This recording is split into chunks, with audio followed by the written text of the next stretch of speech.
Hi leaders, so ngayon tuturo ko po yung lesson 2 about our salvations. And I hope na as you listen to this topic, patuloy niyo pang maintindihan kung gaano kaimportante ang kaligtasan at paano maituro ang kaligtasan. Okay? So ang topic natin yan is all about our salvation. Ito po ay patungkol sa kaligtasan. Paano natin malaman kung tayo ligtas na at paano ba natin matanggap ang kaligtasan. So key verse, for God so loved the world that He gave His one and only Son, that whoever believes in Him shall not perish, but have eternal life. So bakit ito ang ating key verse? Kasi po sa John 3:16, dito nakatala, sinulat ng Diyos, pinasulat ng Diyos kung paano tayo naligtas. At yun ay dahil sa pag-alay niya ng buhay para sa atin. At alam nyo, I will give you a background. In the Old Testament, kailangan kasi mag-alay ng mga tao ng hayop para mapatawad sa kasalanan.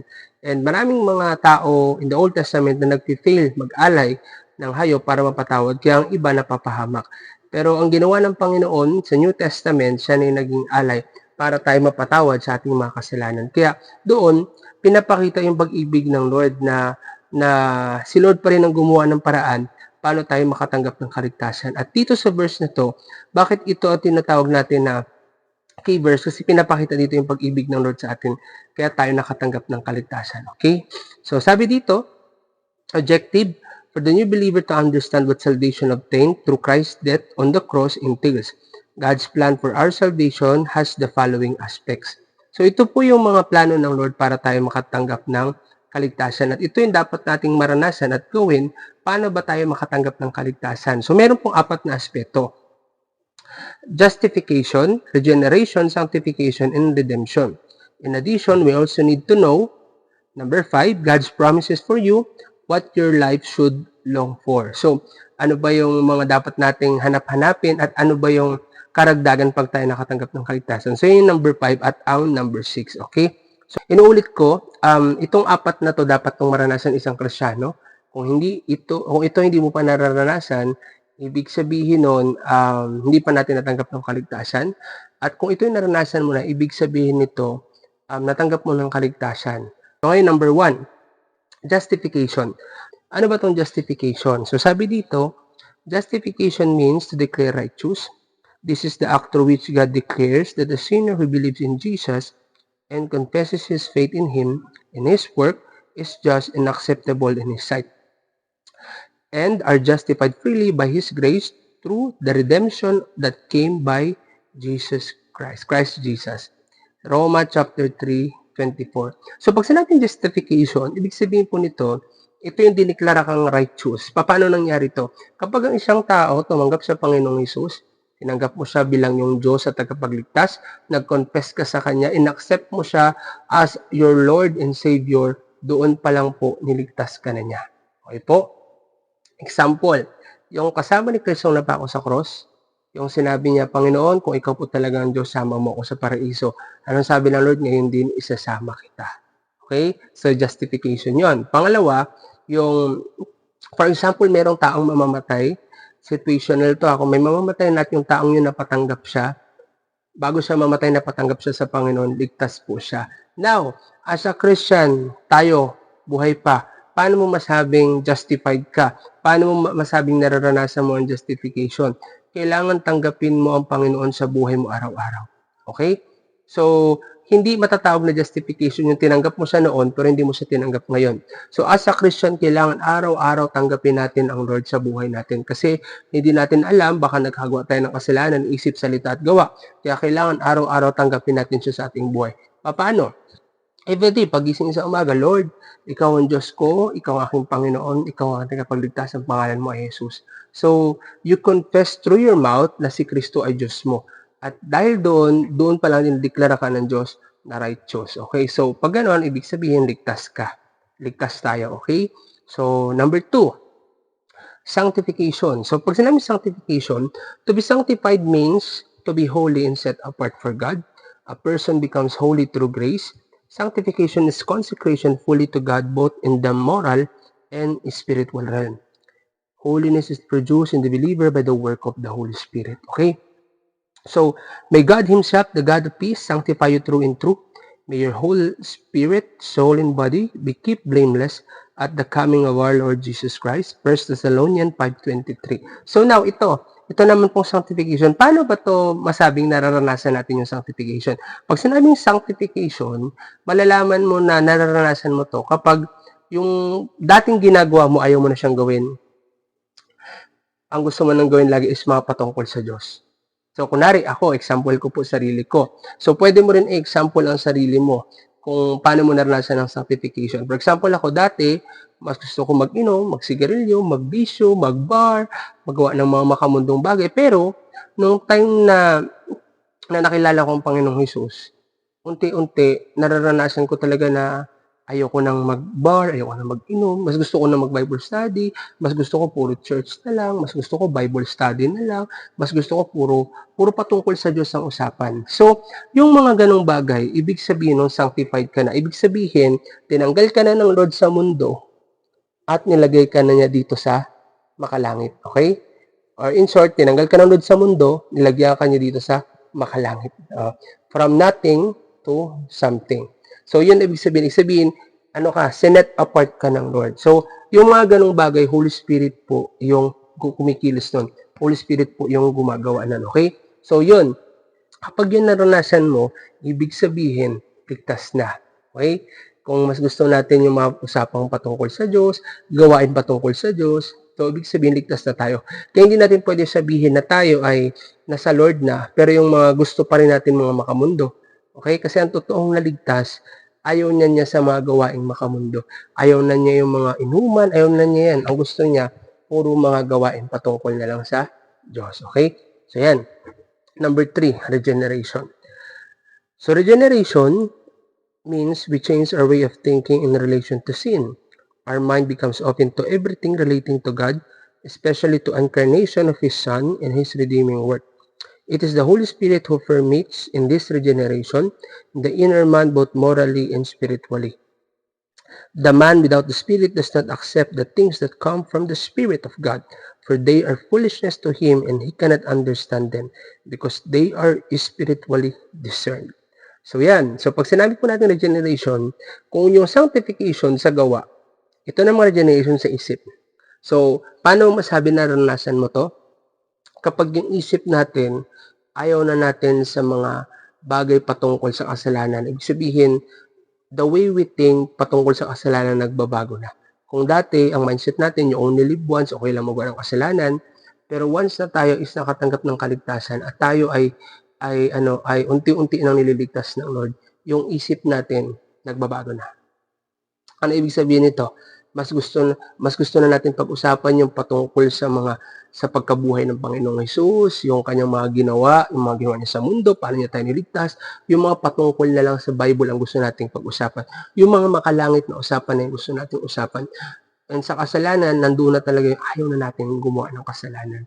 So, kasi nga sabi nga dito, pag walang Espiritu ng Diyos ng tao, hindi niya tatanggapin yung mga bagay na spiritual. Kasi nga sabi dito, para sa kanila kahangalan yun. Pero once na ang tao, naligtas na, nakatanggap ng kaligtasan, ibig sabihin nun, ligtas na siya. So kapag ito nararanasan mo na tinanggap mo si Lord araw-araw, ayaw mo na sa mundo, gusto mo talaga puro sa Lord na lang. Number 3, yung isip natin, ayaw natin magkasala, gusto natin puro si Lord lang ang bida sa buhay natin, sa isip natin, ibig sabihin, nakatanggap na tayo ng kaligtasan. Okay? So yun po, yung number 3, regeneration. Okay? So, number 4, redemption. Pag sinabi ng mga redemption, ito naman po, sabi dito, salvation is directly associated with the redemption of man. And this redemption is likened to someone paying a ransom for a slave. Because there was no one on earth able to pay the price to ransom, redeem mankind from his sin, God sent His only Son to do it, delivering mankind from eternal condemnation. But God demonstrated His own love for us in this: while we were still sinner, Christ died for us. In Him we have redemption through His blood, the forgiveness of sins in accordance with the riches of God's grace. So alam niyo po, pag sinabing redemption, ibig sabihin nito, walang kaligtasan kung walang nag-alay sa atin ng buhay para tayo iligtas. At walang ibang makapagligtas sa atin sa kasalanan. Walang tao na kayang gawin yan. Kaya si Kristo po ang gumawa nun para sa atin dahil siya ay Diyos. So, ang ibig sabihin lang po nito na na inalay na ng Lord ang buhay niya para sa atin. It is finished. Bayad na po tayo. Ang kailangan na lang gawin ng tao is kailangan tanggapin mo na ligtas ka na. Kailangan tanggapin mo na binayaran ka na niya. Kasi alam niyo po, parang katulad sa buhay ko na paano ako nakatanggap ng kaligtasan? Kasi naunawaan ko na si Kristo na yung naging alay para sa kasalanan ko. Siya na, hindi ko na kailangan mag-alay ng mga hayop para mapatawad ako sa kasalanan, kundi sa araw-araw ng buhay, kailangan ko siyang tanggapin na bayad na ako. At every time na tinatanggap ko siya, talagang nandoon talaga ang Panginoon para tubusin tayo. Kasi alam niyo po sa Bible, every time nakagawa ng kasalanan ng tao, talagang lagi siya dapat mag-alay ng hayop para mapatawad siya sa kasalanan niya. Okay? Kaya napakadami po sa Bible, sa Old Testament na nagpe-fail to do it. Kaya lalong napapalayo ang tao sa Lord. Pero in the New Testament, tayo po mismo, kailangan na natin tanggapin si Lord. Kailangan natin siyang tanggapin sa ating buhay, araw-araw, accept mo siya, isipin mo bayad ka na para makatanggap ka ng kaligtasan. Huwag mo isipin na guilty ka, yan. Lahat tayo guilty, kaya kailangan natin si Kristo para tubusin tayo. Okay? So, ang kailangan po dito, tanggapin natin na tayo ligtas na. So, kapag ito naranasan na natin, number 1, justification, araw-araw mo tinatanggap si Lord sa buhay mo, hino-confess mo na siya ang Panginoon mo. Number 2, sanctification, ayaw mo na sa mga makamundo. Number 3, yung tinatawag natin na regeneration, gusto natin mga usapang patungkol sa Diyos, ayaw na natin ng kasalanan sa isip natin. Number 4, tinanggap mo na bayad ka na, si Lord na ang nag-alay para sa mga kasalanan natin. So, pag ito po naranasan natin, doon po, ligtas na tayo, okay? So, yan po yung 4, okay?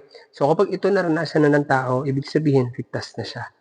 Kapag ito naranasan mo, ibig sabihin, ligtas ka na. Okay po? Okay. So, number 5, ano naman yung pangako ng Lord kapag tayo nakatanggap ng kaligtasan? So, hindi lang po ito yung sabing, pag nakatanggap tayo ng kaligtasan, yun na yun. Hindi po. May promise po ang Lord. So, ano yung promise niya?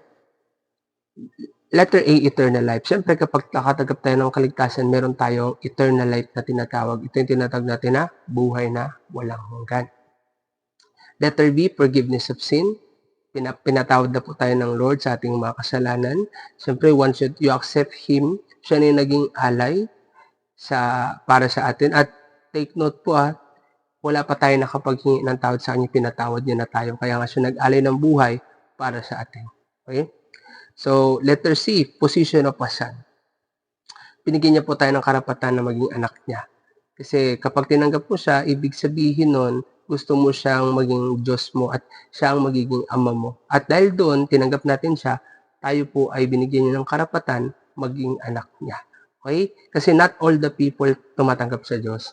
Pero yung tumatanggap po sa Diyos, binigyan niya ng karapatan maging anak niya. Always remember, lahat ng tao mahal ng Diyos, pero hindi po lahat ng tao anak ng Diyos. Ang anak lang ng Diyos ay yung tumanggap sa Kanya. Yan yung nakalagay sa John 1:12. Letter D, inheritance with Christ. Mayroon po tayong mamanahin kasama si Kristo. Ito yung sa langit. Ito yung mga bagay na pagpapala na aanihin natin. Para sa akin, ang the best blessing na matanggap ng isang Kristiyano, hindi material na bagay kundi si Kristo. Wala nang iba kasi if you have Christ, you have everything. Okay? So, letter E, the new nature. So, yeah. Bagong kapaligiran. Dito yung bagong atmosphere, bagong paligid. So, isa to sa maganda pag tayo nakatanggap ng kaligtasan. Kasi, for example, ako nung nakatanggap ako ng kaligtasan, mas naging okay po yung paligid ko. Wala na sa mga inuman, mga bisyo, darkness, puro nandun yung liwanag. At nakita ko na talaga na yung dati kasi, nandito ka sa mundo pero parang may kulang. Parang hindi mo alam saan papunta to. Parang useless lahat. Pero nung nakilala ko ang Lord, doon ko nakita yung panibagong nature. Mas nakatingin ka na sa mga bagay na hindi nakikita. At alam mo na lahat ng ginagawa mo hindi nasasayang dahil ginagawa mo sa para sa Lord. At ang maganda dito, nandoon yung kapayapaan, kagalakan, pag-ibig, dahil sa Lord yung lahat. Okay? So, bagong kapaligiran. So, letter F, inner witness. So, ito naman, ito yung tinatawag po natin na meron ka ng testimony sa buhay mo. Meron ka na talagang patotoo na hindi mananako ng kahit sino. So, nandun, dahil nga natanggap natin ng Lord, ang kaligtasan, Banal na Espiritu, meron kang patotoo na talagang kahit anong sabihin sa'yo ng ibang tao, hindi mananako. Kasi alam mo, tinago ka ng Lord at alam mo na may ginawa siya sa buhay mo. So, isa yan sa aking patotoo na kahit anong sabihin ng mga tao, hindi ko madi-deny sa sarili ko na buhay talaga ang Diyos. Kasi hindi ko kayang baguhin yung sarili ko na ako lang. Pero nung kumilos ang Lord, doon ko talaga nakita na totoo talaga ang Lord. At kahit anong mangyari, yun ang isa sa mga bagay na pinapanghawakan ko lagi habang nagpapatuloy sa Lord, yung naranasan ko, yung mga pagbabago na ginawa niya sa akin. At yun yung tinatawag na inner witness.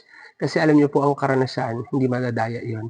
Kaya pag may naranasan ka sa Lord, yun ang isa sa mga promise niya. Meron kang patotoo na kahit anong gawin sa'yo, hindi ka talaga titigil sa pakikipaglaban para sa Lord. Kasi may naranasan ka at binago ka niya. Okay? So yan po yung pangako ng Lord pag tayo nakatanggap ng kaligtasan.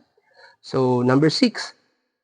So, ano naman po yung dapat hanap-hanapin natin? Ano ba yung what your life should long for pag tayo is nakatanggap ng kaligtasan? Letter A hunger for studying the Bible. Siyempre, kapag tayo nakatanggap ng kaligtasan, we must read always our Bible. Always read your Bible kasi ang Bible po ang ating spiritual foods. Dito tayo nabubusog at always remember, the more you read Bible, marami ka pong makikita diyang revelation, ma-amaze ka at lalo pang lalakas, titibay, at lalo pang mauunawaan talaga yung ginawa ng Lord para iligtas tayo. At mas lalo ka pang ma-encourage talaga na magpatuloy dahil sa ginawa ng Lord na pagtubo sa ating buhay. So yan po yung number 1. Letter B, holy life.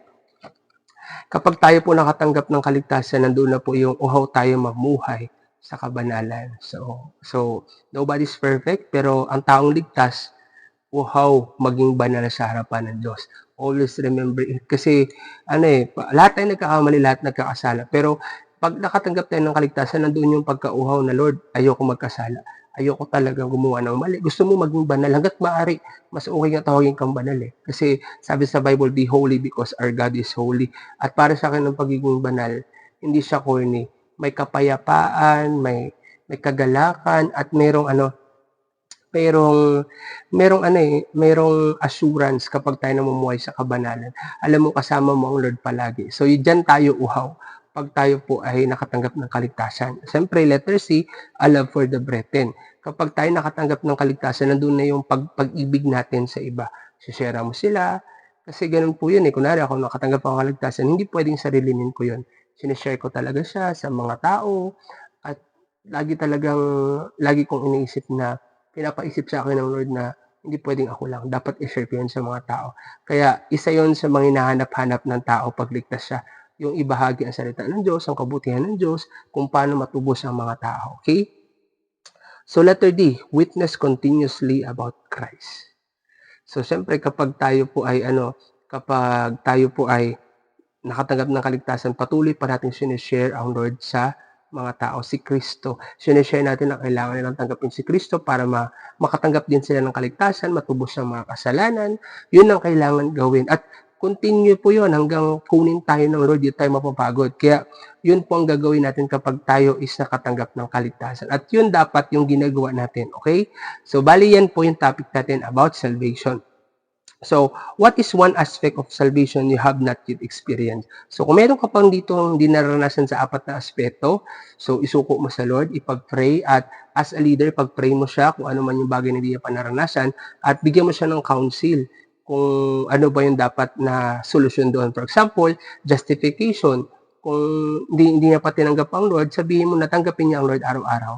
So, pag sinabing sanctification, talagang ipag-pray na talagang ang Lord kumilos sa kanya at patuloy pa siyang mauhaw sa mga bagay na makalangit. At pagdating naman sa regeneration, ganun din po, always pray na ang isip niya ay punan ng Lord ng kanyang salita at encourage siya magbasa ng Bible.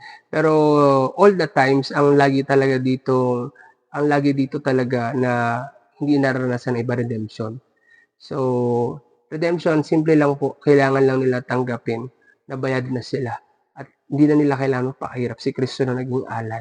So, wag na sila mag-guilty kasi ang totoo, wala pa tayo napapanganak, binayaran na tayo ng Lord.